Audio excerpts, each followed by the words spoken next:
Assalamualaikum warahmatullahi wabarakatuh.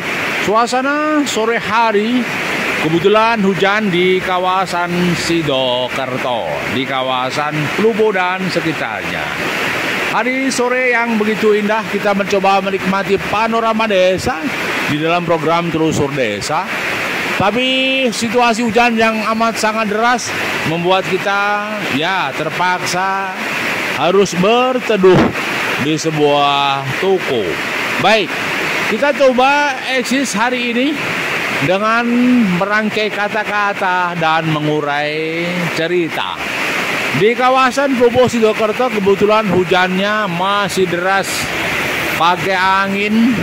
Banyak kawan-kawan yang mencoba berhenti sejenak, berteduh untuk menghormati hujan yang sedang turun, menghormati rezekinya Allah yang turun dari langit. Semoga kita dalam kondisi sehat walafiat, dalam penuh kebaikan yang nyata, bahagia yang penuh realita. Masih bersama kami Sukamto Sastro di Mejo Channel. Kawanku, kehidupan memang penuh dengan seni dan dinamika. Setelah kita menikmati geliat dinamika perpolitikan khusus hajatan pemilu 2024, kita bisa menikmati betapa dahsyatnya sebuah demokrasi, betapa dahsyatnya sebuah pemilu. Haru biru mengenakan, haru biru tidak mengenakan. Itu satu fase kehidupan, ada cerita-cerita indah di dalam pengalaman kehidupan kita. Satu hal kehidupan kita, menang ataukah kalah. Di dalam pesta demokrasi ada dua hal, menang atau kalah. Bagi orang yang tidak siap kalah, maka idealnya tidak bermain di pintu demokrasi. Ada cerita di medsos, ada seorang caleg yang gagal, bersedih berduka, bahkan menangis meraung-raung. Tetapi ada juga yang diam, tetapi stres, depresi, akhirnya minum obat anti pusing. Nah, sebenarnya memang sejauh mana sih kesiapan seseorang menghadapi kekalahan? Maka hidup ini harus ada persaingan, harus ada pertarungan, harus ada situasi-situasi tertentu yang membuat kita harus menyiapkan diri. Karena apa?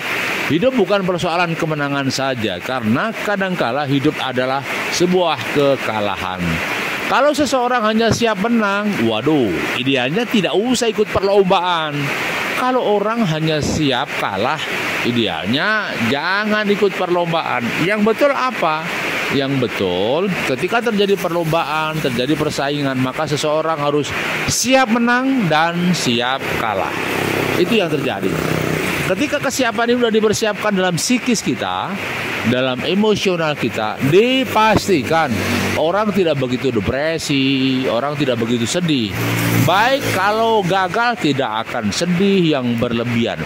Tetapi kalau berhasil juga tidak akan senang berlebihan. Karena apa? Di dalam kehidupan ada sunatullah. Allah lah yang menentukan qada dan qadar. Allah lah yang menentukan kepastian yang terjadi. Manusia tidak bisa melawan takdir. Manusia tidak bisa melawan ketentuan Tuhan. Oke. Kemudian berikutnya, yang kedua, demokrasi memang penuh seni, penuh keindahan, penuh tata laksana sendiri. Maka seseorang yang menguasai demokrasi dipastikan dia harus belajar demokrasi itu sendiri. Bukan hanya siap menang, siap kalah. Demokrasi juga butuh energi, maka siap-siap saja orang yang berdemokrasi punya fulus yang banyak, punya uang yang memadai. Dan juga ingat, setiap demokrasi butuh network, jaringan, sistem, tim yang tentunya solid. Tanpa itu akan gagal. Kemudian yang ketiga, ketika kita memahami dinamika hidup, ketika siapkan fulus, tentunya jangan lupa kita siapkan SDI yang mumpuni, kawan yang menguatkan, dan tim yang solid. Itulah kata kuncinya. Tanpa ada teman, tanpa energi, tanpa kawan, pasti kita tidak bisa bergerak. Kita tidak mungkin salah BIM sendiri. abrakadabra, nggak mungkin. Maka kita katakan kita harus eksis menghadapi berbagai kehidupan. Baik, itu kawanku. Maka harus siap mental, kemudian siap fulus atau modal. 3, network jaringan juga siapkan. Terima kasih masih bersama kami Sukamto Sastro di Mejo Channel. Bahagiamu, bahagiaku, dan bahagia kita bersama. Assalamualaikum.